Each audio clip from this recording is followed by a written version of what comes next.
Alpha wants her daughter back and is willing to trade Alden and Luke together. So why are Daryl and Henry so reticent to give Lydia up? And Ezekiel is on a mission to bring a little wonder back into the children's lives. Well, he certainly brought some wonder into mine. It's The Walking Dead, Season 9, Episode 11. Bounty.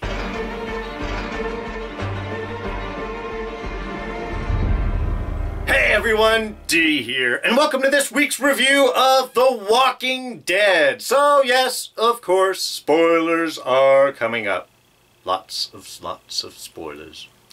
Anyway, a good episode this week, continuing a nice string of good episodes on the show. I'm very excited. I mean, okay, yeah, they're mostly good. There's one or two minor little points, but we'll get to that.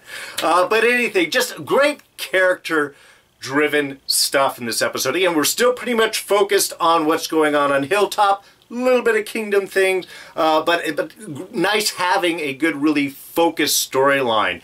And of course, with Alpha showing up and bringing the whispers, and Connie hiding out in the cornfield, and you know, the search for Lydia, and you know, the hordes of dead coming up onto both parties. Really, again, it's just the tension is, all the elements are there, and I thought they played them out really well this episode. And yeah, I'm actually going to take a moment and give hats off to Samantha Morton, who is playing Alpha. You may have remembered her as one of the precogs way back in Minority Report. Tons of different stuff. More recently, of course, she's been in Fantastic Beasts and Where to Find Them, both films, with, of course, fellow alum Dan Fogler, who's playing Luke in the show. That must be kind of nice for them. But really, just, oh my God, owning every moment she is on screen. She's mesmerizing, a little terrifying, intimidating, not really sure which direction she's gonna go at any moment, and just really performing the hell out of this. So yeah, definitely great job to Samantha Morton here. So yeah, let's talk about Alpha and that whole scene and situation. Again, really well done. Really love how she is presenting up a great deal. I mean, and I think that's one of the most interesting things about this that's really unexpected. She's offered a pretty darn fair trade. And she is very straightforward with her positions, her beliefs, and willingness to go. I mean, you know, your people have crossed into my territory, and there's not going to be violence. You know, you killed some of my people, and there's not going to be violence, you know, but I want my daughter back. And I'm willing to trade some people that I caught. Wanted to kill them, but I want my daughter more. I mean, everything that Alpha is giving to Daryl and the rest of Hilltop is all very honest and straightforward. Much not what we're used to seeing with what are supposed to be antagonists in the show. They seem like oddly just another community. I mean, and yes, there are questions. They haven't been seen before. They're moving with a herd, so what is their territory technically? But still, I think that was something that was surprising. Was just the fact that, yes, she's offering a fair trade, and you can't blame her. She wants her daughter back. She wants family back. All of this, something that Hilltop and the rest of the communities can really identify with.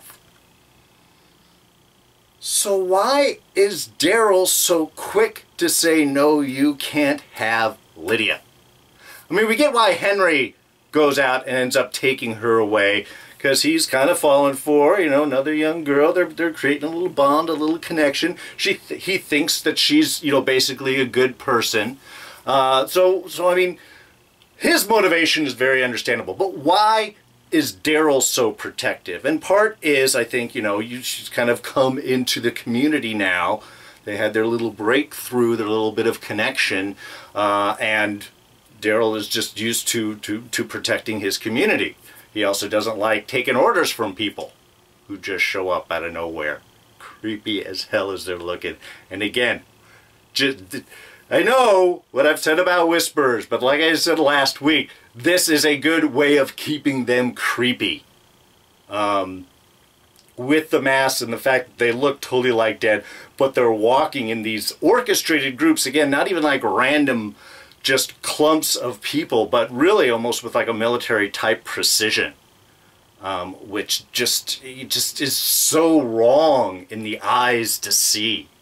I think it's made a total great, it's brought to total great effect on this.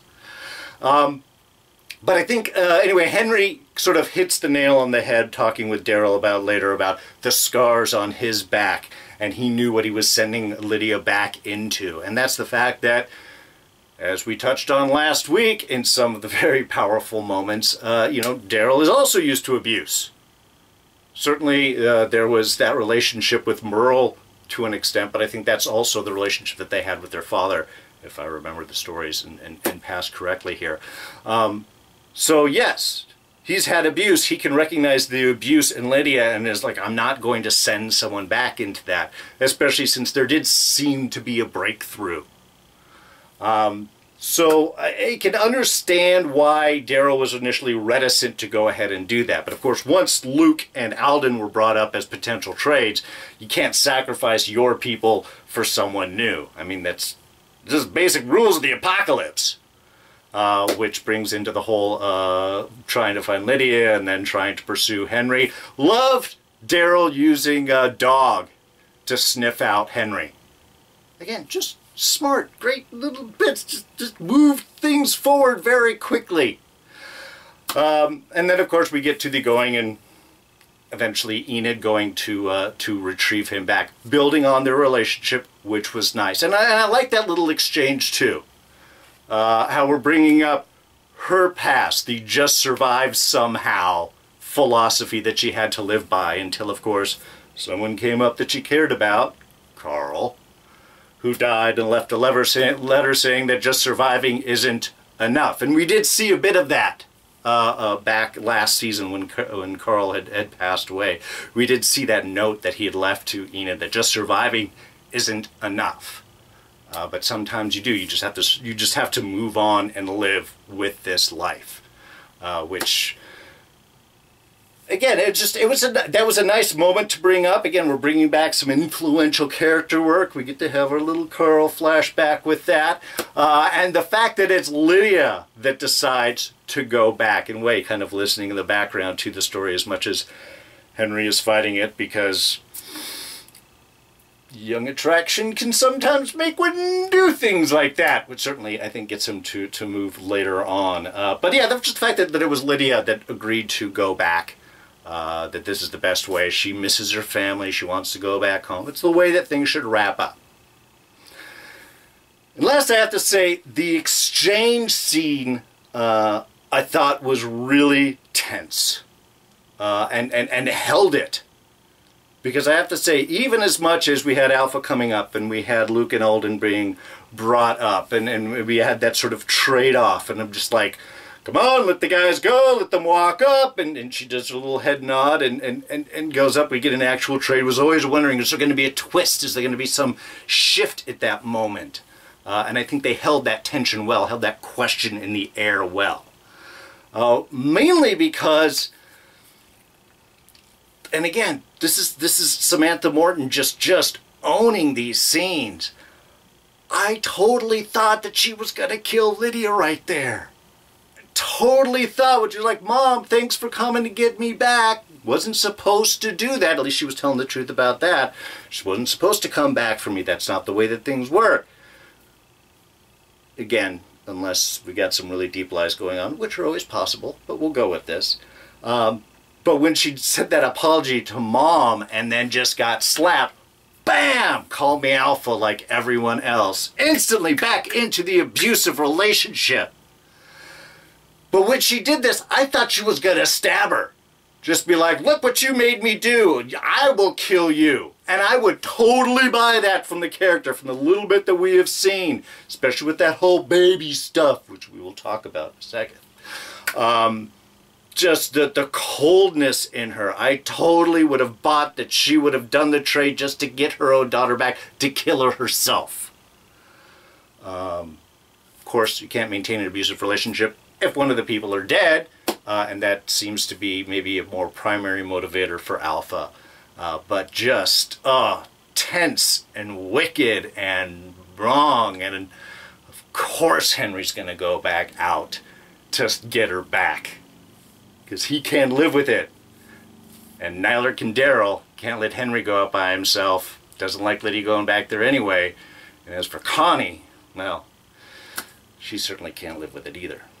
Now, I think one of the more surprising scenes in the whole Alpha sequence there was the baby. Because of Lydia's reaction last week, so strong to hearing the cries of a baby. I mean, that seemed to overwhelm her. It certainly kept her from grabbing that hammer, bashing Henry in the head. So I was thinking, of course, you're walking with the dead, you're not going to have kids around. This has to be kind of a new experience, or at least a newer, very rare experience for Lydia. And yet, we had a baby right in the crowd of the Whisperers in the front there. Did not see that coming. Certainly Daryl didn't see it coming. I love Alpha's response onto that. We're animals. Animals have kids. So we've got kids. What do you expect? Which, yeah, okay, that makes sense. But how do you keep them quiet? And that, you know, that created a really excellent moment of tension. I mean, certainly of terror. I think in this whole area, and I do have some questions with that, because if you are going to have kids, you do have to find some ways to keep them quiet. And just the little baby blanket that they had, there didn't seem like a proper swaddling. And is the kid hungry? Should you try to feed it? We didn't see any of that. Now, certainly, I think it was played a little bit more for tension. But that whole kind of concept that either the baby's quiet or the dad get to the baby and then the baby's quiet, natural selection, doesn't seem to be a long-term survival range. But then again, that may be why Lydia was so reacting, is that the minute she hears a baby cry, then that baby is dead. Can't be a lot of babies around, obviously, with the Whisperers. But it just seemed to be a surprise that there would be such a quick willingness. But it shows the power that Alpha has over the rest of the Whisperers, that she just has to nod and point down, just like, well, baby's not being quiet, it's going to draw out the dead. We can't even talk. We got to go back to whispering. Talking's too much. You know, with the baby crying, bringing out the dead, that's the way it is. So yeah, a lot of tension, a lot of questions were kind of rose for that. I felt that it was in order to increase tension in the episode, but it did raise a lot of kind of questions as how exactly does this even work? The scream at a childbirth, I guess you can't do that either. Anyway, now through this we did have some great moments with Connie. And first, I have to say, the sign languaging of Luke to Connie in the cornfield was totally cool. Because I'm wondering, you know, is Connie going to be seen in there? I mean, yes, she's hidden, but, you know, the Whisperers are kind of survivalists out there. They've got to be kind of aware of their surroundings. But that Luke catches up. Now, whether or not he noticed everyone up on the wall, didn't see Connie, and made an assumption, and thus maybe was more aware to look around, or simply being around Connie for so long, being connected, he has that extra sense, that knowledge, just to know what to look for, to catch out of the corner of the eye. But I did love that little signs of, you know, stay there, everything's okay, people are around, and then baby here, look out, you got to do something. It was nice, and just the small little, you know, behind the scenes, just hand stuff, and just, I love that.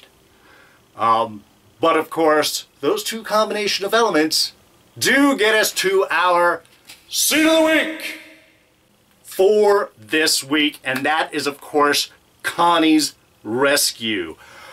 Oh, that was so nicely done. I mean, first off, of course, Connie's going to get the baby, and, you know, wrist rocket, stab, grab the kid, head into. But that whole sequence in the cornfield, I mean, all the scenes that we had with Connie, we had that suppressed hearing. Again, not totally quiet, not like completely deaf, no sound, but everything is muted and suppressed, and it feels like you're covered in a blanket, and it gives that great feeling, I thought, just naturally, of kind of being in her world.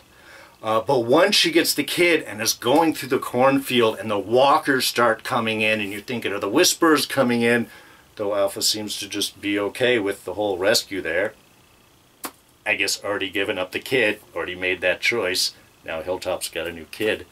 But that whole sequence was great. You could see her looking, and then the walkers coming up behind and getting surprised and stabbing back, and just that oppressive, again, not quiet, more of an oppressed sound, I think really, really just worked so well at pulling into the tension of the moment. And then suddenly, going from A, going to B, stabbing is going to be too much, is she going to get away? And then suddenly, boom, Rescue Daryl shows up with the rest of the group there and pulls her out. And we didn't get, that didn't remove the sound. Again, we were still in Connie's world. The music kicked up, and I thought that was sort of a cue where we're going to open up the sound to everything. But they didn't. It was just, everything else was suppressed.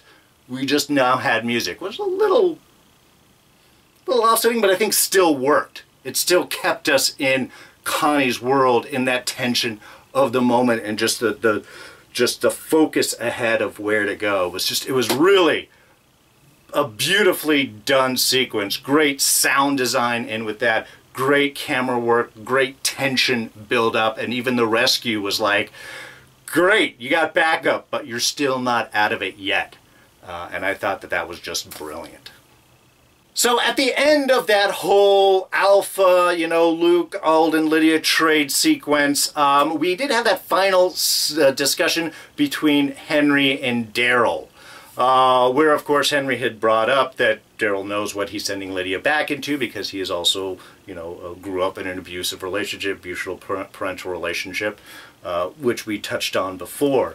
But Henry also brings up Alexandria, the scars, the stories of what Daryl needed to do to rescue, which of course is followed up with nobody knows what had to be done, further giving us this mystery of whatever happened to break up the communities, which is of course sort of how the episode had opened up, with Ezekiel and Carol and Jerry meeting up with Tara and Jesus, which was kind of a nice moment, from a back to the day flashback, which you can tell pretty straight off because of the shorter Carol hair, that this was post-Rick, but long before now, because she's got the long dreads. But here we're also implying that whole trade-off of the charter, the set of rules that were discussed way back when to link the communities together. There's got to be rules, there's got to be rights that Michonne had talked about, and now of course seems to have been put aside. And we can get a little insight into that at the, with that all the communities, at least at the time this charter was written, it was just waiting to be signed at some fair community gathering by Alexandria, Hilltop, the Kingdom, Oceanside, and Sanctuary. So everybody was working together at that time until this event happened, which we've been sort of cluing into all of this season. And I know that we're going to get that story before the end of this season here. In a couple of episodes, they'll do a flashback and we'll understand what all this is. I'm not entirely sure if I care. It's been hinted at, it's been pushed at, it's been built up, and now I'm like, yeah, you just keep referring to it. I feel like you guys are holding on to some storyline for some reason. Just, again, you gotta get a filler episode later on, you want to give this flashback, I don't know. We keep referring back to this time, so we know it's going to come up. I'm just not entirely sure if I totally care what that event was at this moment. I'm sure it will be exciting. The whole season's been doing well, or this whole back half, so I'll be with it. But anyway, but of course, finding a nice frame for that charter to re-sign that, to bring the communities together at this fair that, again, has been discussed about this whole post-Rick time period, is part of what Ezekiel was hoping to grab, or, yeah, I guess he was planning on that, to grab at the theater, which, of course, was that whole kingdom storyline in this episode. And again, big poster-sized thing to frame up your Constitution, Charter, whatever you want to call it. That's good. And I gotta say, overall, the mission here, the idea behind this mission, of course, I'm totally in support of. Cinema is magnificent. You must share it, and especially since the kingdom, I mean, Ezekiel's throne room is in a theater. But bulbs have burned out. You have kids that have grown up that have never seen a movie. It's horrible to think of. Yes, go get a projection bulb. Awesome. Love the idea behind it. And I gotta say, I even love the little musical bit. We gotta bring the walkers out that are all locked up in this theater. Let's hit a little music. Got some batteries. That's nice. One's doing the little funk. Jerry's getting down. Dee's getting down. It was nice. But I would have thought they would have killed them. And that became the dumb part of this entire episode. While I love the idea behind this mission, its execution really had me questioning from the get-go. Why are you letting those walkers go? You guys are monster walker killers. The most experienced people. You are armed. You are dangerous. You are badass. You have no fear of the dead. Why you lead them out there like the Pied Piper? Just get them in a line and stabby and stand around the corner and stabby and walk around the corner and stabby and walk around the corner and I mean, just be on the other side of a wall. Come on. Because the concern is, of course, then they're going to come back, which became the tension later on, which made it feel manufactured. Should have taken those out. And then we get in and we got the whole walkers that are in the theater and they're coming out, but they're caught behind the ropes. Okay, why aren't you stabbing them? It was a cool sequence of the walker coming out through the popcorn thing and it just pulled the skull back, or the scalp back and everything. I mean, that was awesome. They were great shots. And you've got guys with spears. There's several shots where the guys with spears are like just at these walkers that are crawling. Stab! Stab! Stab! Take care of the problem now. Now, yes, it builds tension. And yes, we have the whole, we got the bulb, we lost the bulb, but it's wiped out, but it's down in the walker's bit. Oh, the tension, oh, and the hurt's coming. I mean, again, it made it feel manufactured in what is otherwise some great moments, some great discussions between Carol and Ezekiel, and the concern is the kingdom may be dying, and maybe they'll need to talk to Jesus, who they think is still alive, to maybe get a place to live until they can find another kingdom. That there are options, that there is, again, community still sort of falling apart, which is what this whole fair is about. Those were great discussions. Those were great character moments. But how it was, everything that was surrounding it was just frustrating. These people should know better. Okay, these aren't endangered species. You're not going to run out of walkers.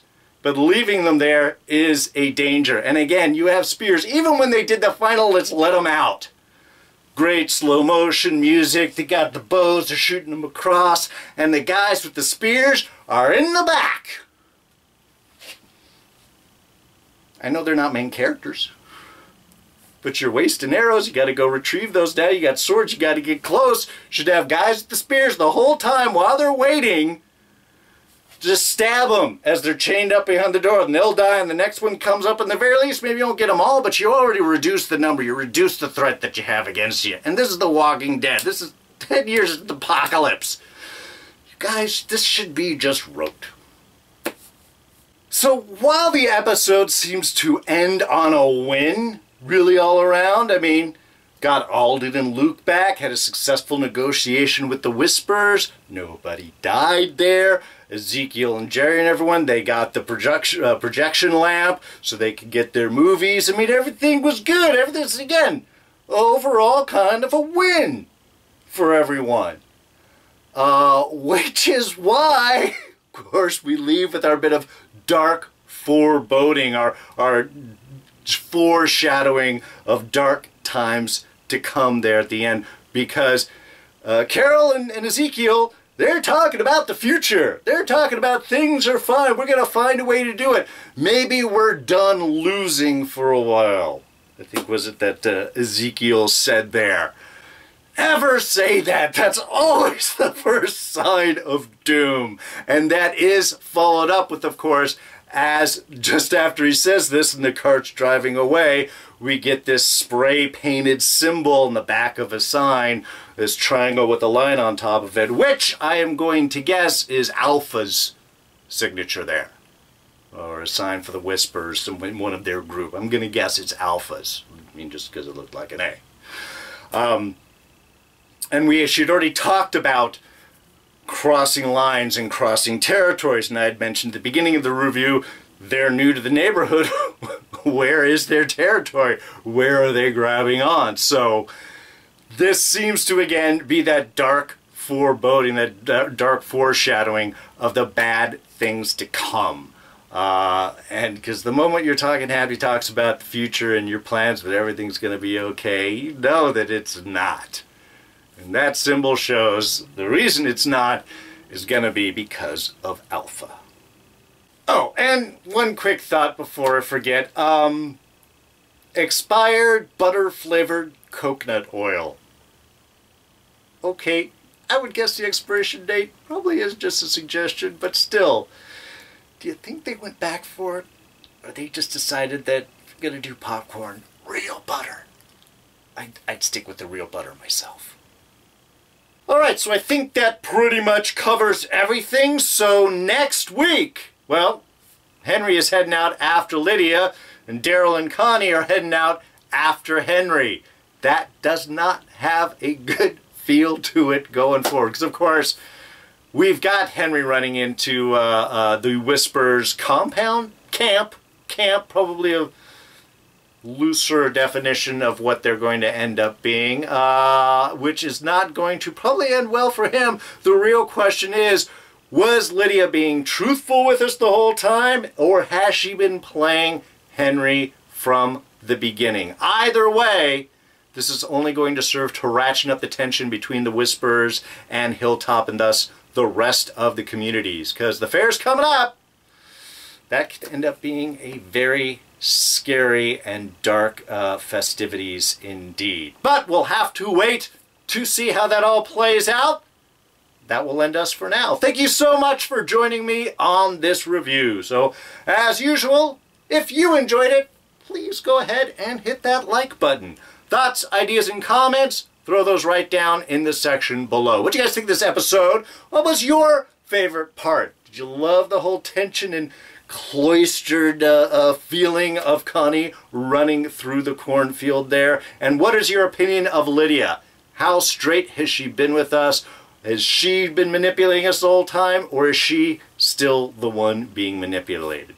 Let me know what you guys think. Throw those down in the section below. You can always catch me on Twitter and Instagram. I am at Darren Jakes. Please subscribe if you're not a subscriber. Quick and easy, just hit this button, catch all these reviews, and we'll throw up a couple of our other ones you can check out right here. So, that's going to be it for me. I'm D, and I'm out of here. Catch you guys next time. Bye-bye.